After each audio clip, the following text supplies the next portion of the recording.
Good afternoon, everybody.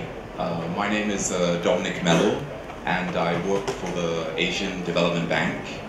The ADB has been more actively supporting and engaging in financial technology in the last few years because we see the huge potential for financial technology to extend the impact of our products and services to SMEs. Through our partnerships with the bank in Vietnam. So earlier this year, we partnered with the State Bank of Vietnam, which is the financial regulator, to run the first Fintech Challenge program in Vietnam. And this topic that I'm about to talk about today relates to a lot of the presentations that you've already heard earlier. Financial technology is the link to the regulation is very important because you can have a great idea, you can have a great business model, but is it possible? Are you allowed to do it? It really depends a lot on the regulations, yeah? So that's why, unlike maybe other areas like health tech or education tech, agri-tech, we need to engage the regulator right from the beginning. So at the Fintech Challenge, I had the honor also to invite a very famous professor called Professor Nguyen Huy Trieu, who attended the challenge and made a presentation about the concept of the tipping point. So I'm going to explain a little bit about what the tipping point is, and then talk about where I see Vietnam in relation to this tipping point. So I think, Nicole, you at the blockchain, so you'll be familiar with a few of these slides. So what this slide shows is the trend in the global investment, venture capital investment into financial technology since 2011. So the source of this data is from CB Insights. So you can see that there's a very, very sharp upward increase in the global investment that's going into fintech in the last 5 years. So one of the concepts that Professor Huy used was the tipping point. What is the tipping point? What are the factors that have contributed to this very, very large increase in investment in fintech that we're seeing in the last 5 years? So I'm now going to talk about each of these individual tipping point concepts. So the first one is about finance becomes hyperscalability. So if you think about, if you need a loan or you need financial services, we grew up in a generation where you go to a bank. Yeah, you go to VIB Bank, Viet Nam Bank. So these traditional banks, they've been around for decades, more than 100 years for some of the oldest banks. And for some of the large banks like Citibank, HSBC, they currently have about 100 to 300 million accounts around the world. And it took them about 100 years to accumulate and build this business from brick and mortar. But the internet companies that we're seeing now, in this day and age, are accumulating much larger numbers of accounts, consumer accounts, but in a much shorter space of time, within 20 to 30 years. So what does this mean for finance, digital finance?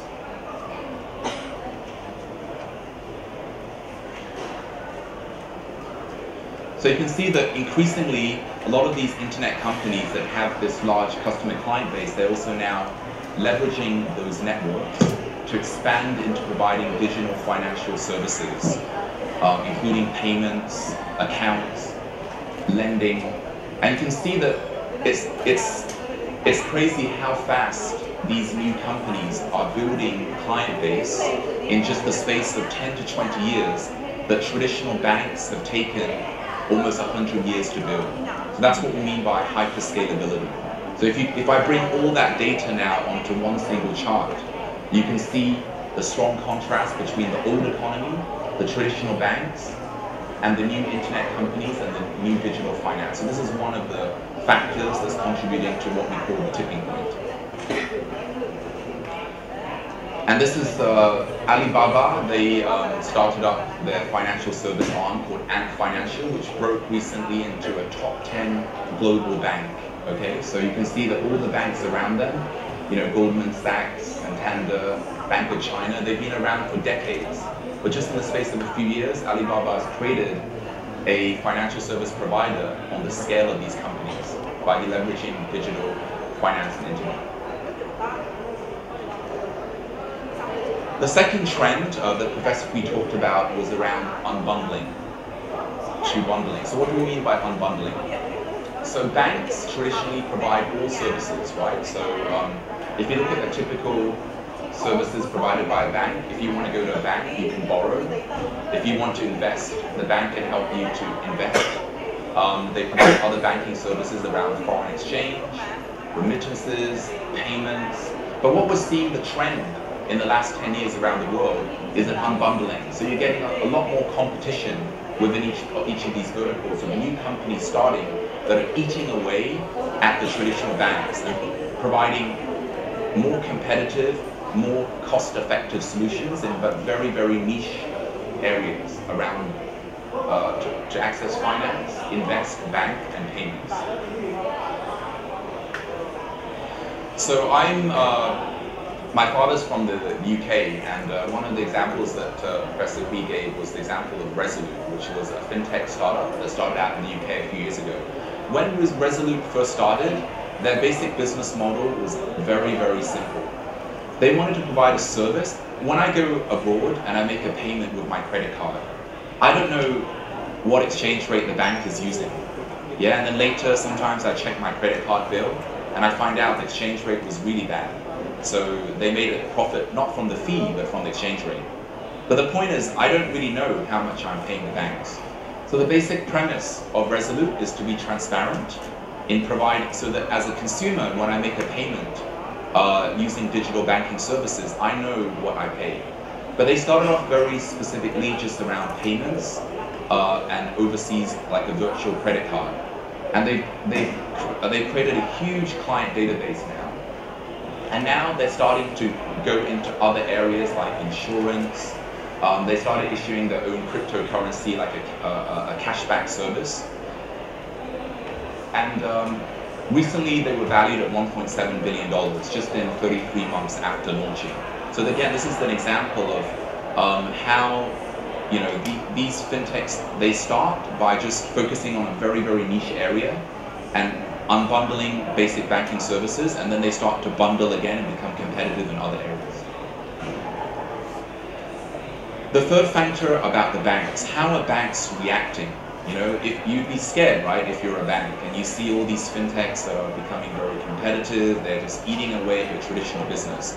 And banks are responding in different ways. Some banks are becoming very protective and inward. Other banks realize that to survive, they need to incorporate some of this fintech into their existing business models.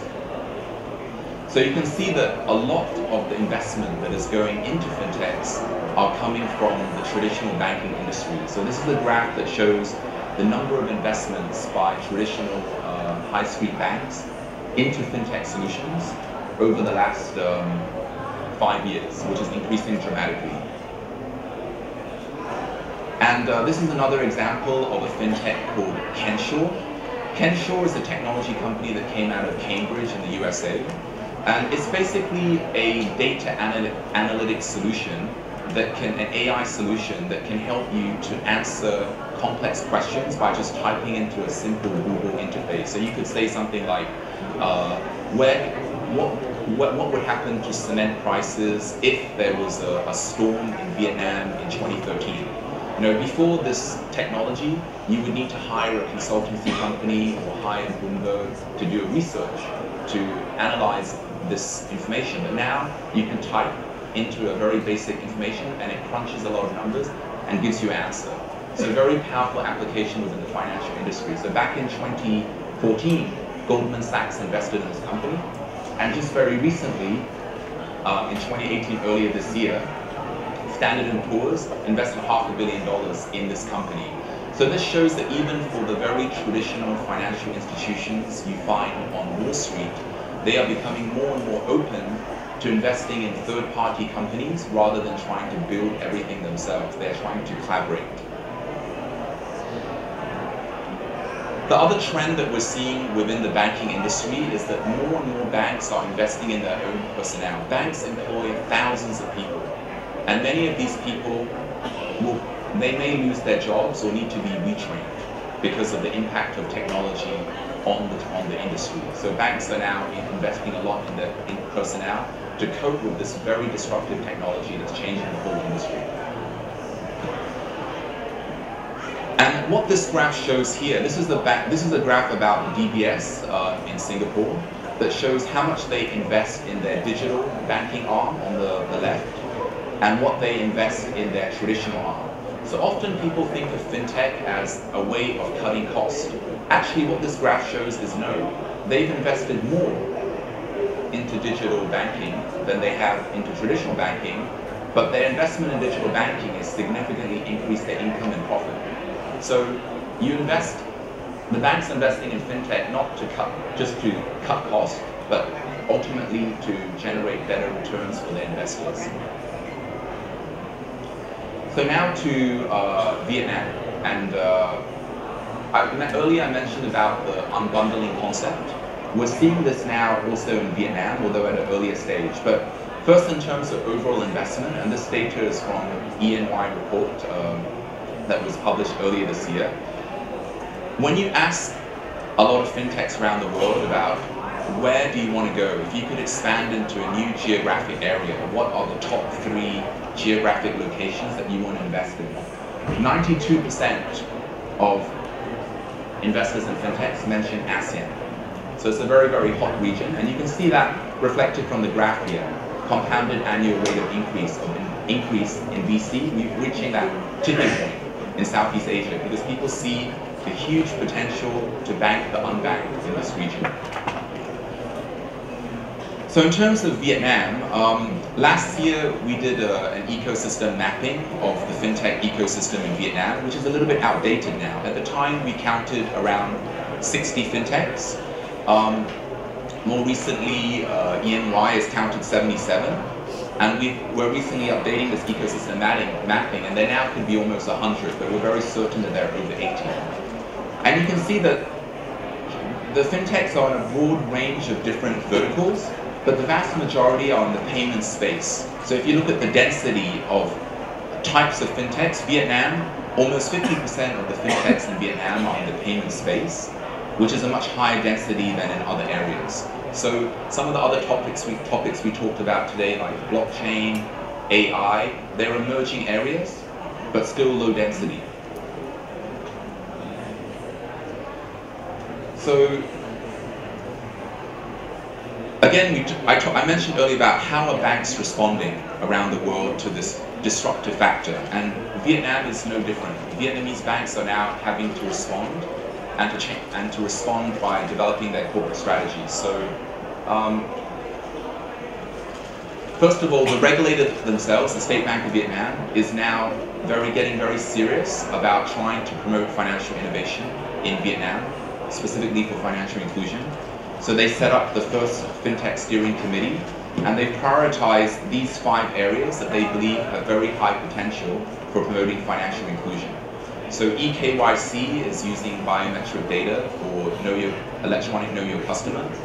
Open APIs is allowing open interface for third parties to develop their software. I think earlier Nicole, I'm sure, did a very good explanation of what is blockchain. Peer-to-peer lending, which is lending directly, missing out middle financial intermediaries, and payments. So these are the priority areas that the regulator is prioritizing. And within the Fintech Challenge, we created a platform that brought together the regulator, because their role is very important for allowing innovation. We had also the Fintech Club, which was newly formed, and the Vietnam Bankers Association, but very importantly, we involved the banks, and the large corporates, because these are the banks that are looking for the innovation. They are looking for solutions to contribute to increased efficiency for their banks. So the challenge basically was a challenge to local fintechs, international fintechs, and commercial banks to come together and to pilot solutions for problems here in Vietnam, and we received about 141 applications. So here's the process. I'll just go through quickly, but the regulator told us what were the priorities for policy. We developed industry problem statements with the banks. We received 140 applications. The investors in the banks selected 30 of these as high potential solutions. Out of those 30, 15 of them have formed commercial partnerships with the 10 commercial partners. And now we're working with these fintechs to pilot their solutions. And I'll give 2 examples later. Well, actually, this is my last slide, but yeah, this is my last slide. And so these are a couple of examples I wanted to focus on. One relates to AI and one relates to blockchain. And the reason I focused on these 2 is because there's been a lot of discussion today around blockchain. But AI is actually also very important. I was sitting at, I had a dinner with all the commercial banks that were part of our program and Professor Huy. And there is a lot of hype, and rightly, there's a reason for that around blockchain. But the reason why there's also a lot of advocacy and promotion of blockchain is because the nature of blockchain requires very, very strong ecosystem building and collaboration, and also requires the regulator to play a role in allowing for innovation. Whereas artificial intelligence, AI, banks themselves have been investing in AI already for a long time, and there's a lot of investment, and banks can do that sometimes without necessarily having the regulator play a role. So this is one example, Q. So, you know, this is a real example in Vietnam where a lot of small businesses find it difficult to access credit when you go to the bank. Why? Because they have very little data. Yeah, so when they don't keep good bookkeeping or good accounts, it's very hard for a bank to assess their credit risk. So what Q is basically a very, very cheap, affordable, easy to use accounting software, which is called ERP, which is provided specialized for small businesses. And since it was launched last year, there are over 6,000 small, medium-sized enterprises in Vietnam now using the software. But the value is the data that's collected, because with the data collected from the SMEs, this data is being used to calculate credit scores, credit worthiness of these businesses. So Q has formed commercial partnerships now with 2 banks in Vietnam, VIB Bank and Unbundling Bank, to extend increased credit to this segment of the enterprises that couldn't access credit before. So it's this is very real solutions, and we're seeing real businesses accessing finance when they couldn't before. Trado was one of the companies, is a blockchain solution. They're an international company, so they were voted the first #1 blockchain solution in Japan, #1 blockchain solution in Europe. So just the fact that they show interest in Vietnam is a very positive sign, because they see the high potential for blockchain in Vietnam and the applications. But they also know that they can't just come here, because their basic business model of decentralizing data collection requires very, very strong support from the regulator, State Bank of Vietnam. So we've facilitated a discussion dialogue with the SBV and with banks about piloting Trado on a few applications. And the initial feedback we hear from the regulator is that in terms of blockchain application in Vietnam, they're very open to when they can maintain control over policy, but decentralize the process of data collection. So applications like supply chain finance, eKYC, these are very, very promising areas. But in the area of ICO, I heard a presentation about Hai before this, cryptocurrency and issuing third-party currencies. Like China, they're a little bit scared about what the impact will be around capital withdrawals. Yeah, so that may be a little bit slower area, and it will take a longer time to promote these types of third-party currencies. So that's the end of my presentation, but it was just to give everyone a feel for what's happening in fintech now in Vietnam, what's the perspective of the regulators supporting financial innovation, and where the banks are. So thank you very much. Thank you.